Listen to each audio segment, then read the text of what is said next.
Happy spring, everybody. I'm very excited. I love this time of year. It feels so nice and refreshing after the winter. April budget. It's time. First month of the second quarter.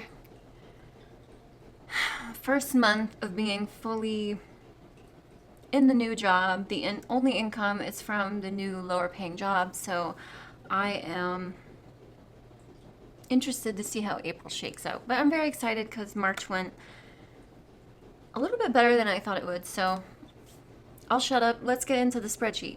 Now, as I always say, I use Google Sheets because it is accessible from every device and I edit my spreadsheets all the time.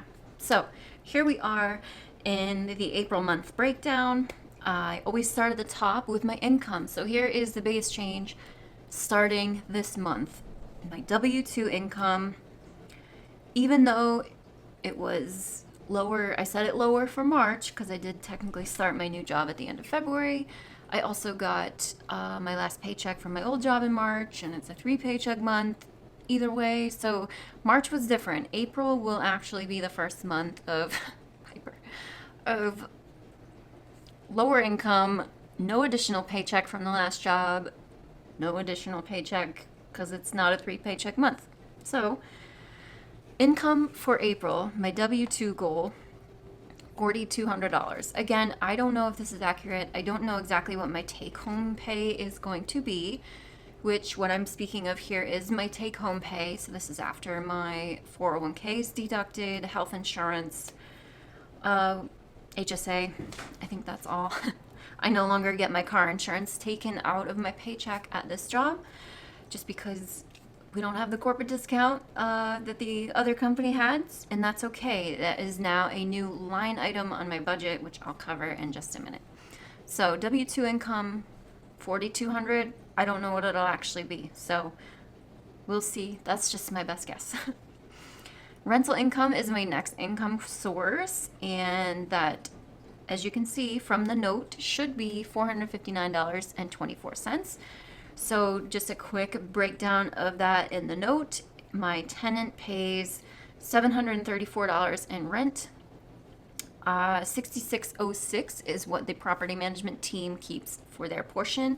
Then they send me the rest, of which I pay the $208.70 mortgage from that amount. And then the rest, so the $459.24, is cash flow. And if you are new to my channel, I do own one rental property. It is in another state. I bought it a couple years ago, and I'm just holding it for cash flow. So that's where that rental income comes from. And then the next income is YouTube, and I always just have $100 as my goal because that is the minimum payout threshold for YouTube. Now, as you can see from the notes on the side over here, I save 100% of my rental income at this time. It is in its own real estate account, growing to be part of a down payment for rental property number 2. And then my YouTube income, all of that gets saved as well, except for what I do pay out of, well, in June at the end of the quarter, I will pay quarterly estimated taxes out of that. So YouTube does not withhold taxes. That's something I'm responsible for, but most months I save every penny in my emergency fund. Now for my expenses. My biggest expense is always my rent, $1,525. Now the next item is my car insurance, which is new. Not new, I've been paying it, but now it's just a line item in my budget because it's no longer coming out of my paycheck. So now I have to think about it. Even though I set it on automatic payments, so I don't actually have to think about it, but now I have to pay more attention as it's something I need to subtract out of my income now. And that is going to be $58 a month or something like that. 57 and change, I think. My electricity, I already saw the bill for April, and it's $82 and some odd cents, which is more than it used to be, but I'm, of course, spending a lot more time at home nowadays, so I certainly expected it to go up. My internet's always $59.99. Mohila is my student loan servicer. They are all federal, all with Mohila. it's like 20 or 21, 20, I think, individual loans at this point. They all sit with Mohila, but they're all in forbearance still since they're federal. $0 payment. Gym, I pay $15 a month for a place right up the road. Netflix, $19.99. And then groceries and food. This is, of course, the start of the variable categories.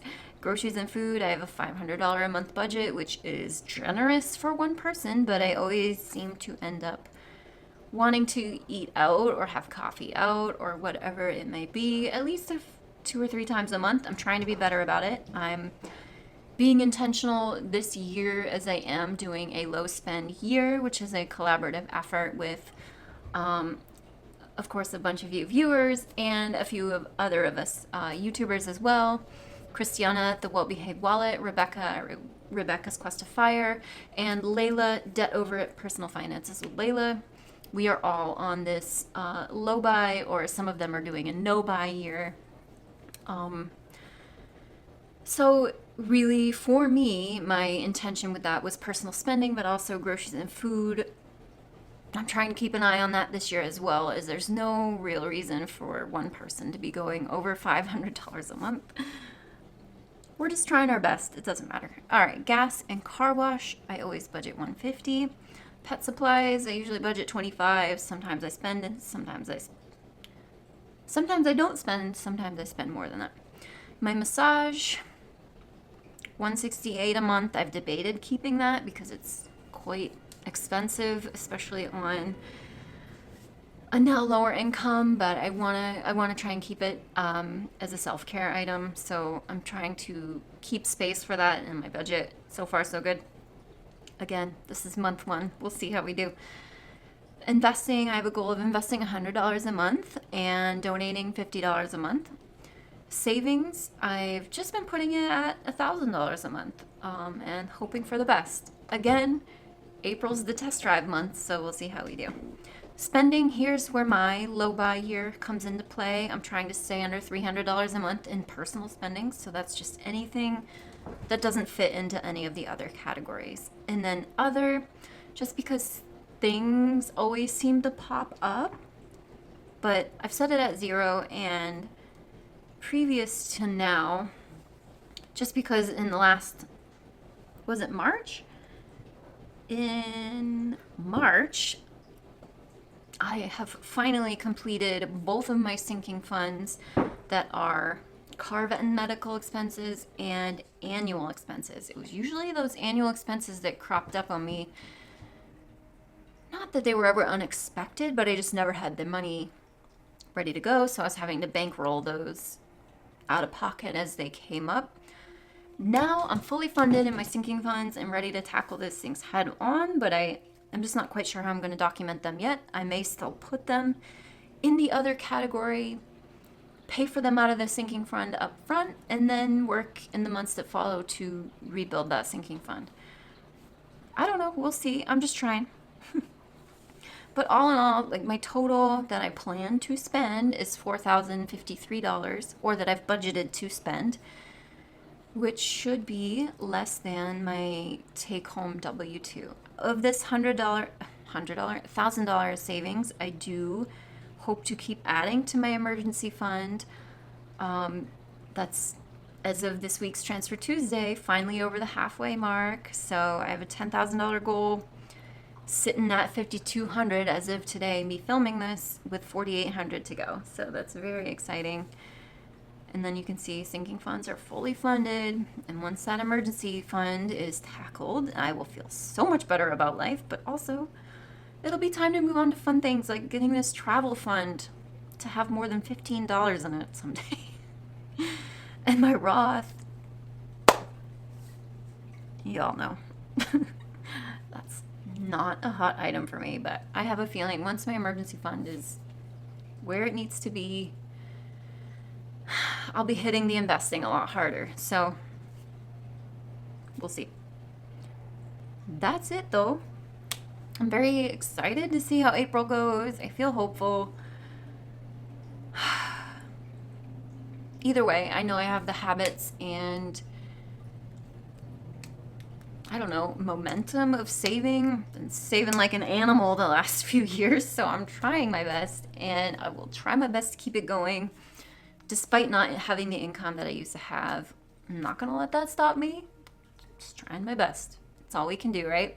Thank you guys so much for watching. I don't have any huge financial goals for April other than saving and emergency funds. So let me know down in the comments, what are your guys' money goals for April? Are you guys doing a low spend or no spend, month, week, year? I'd love to hear about it. Thank you all so much for watching, and I will see you in my next one.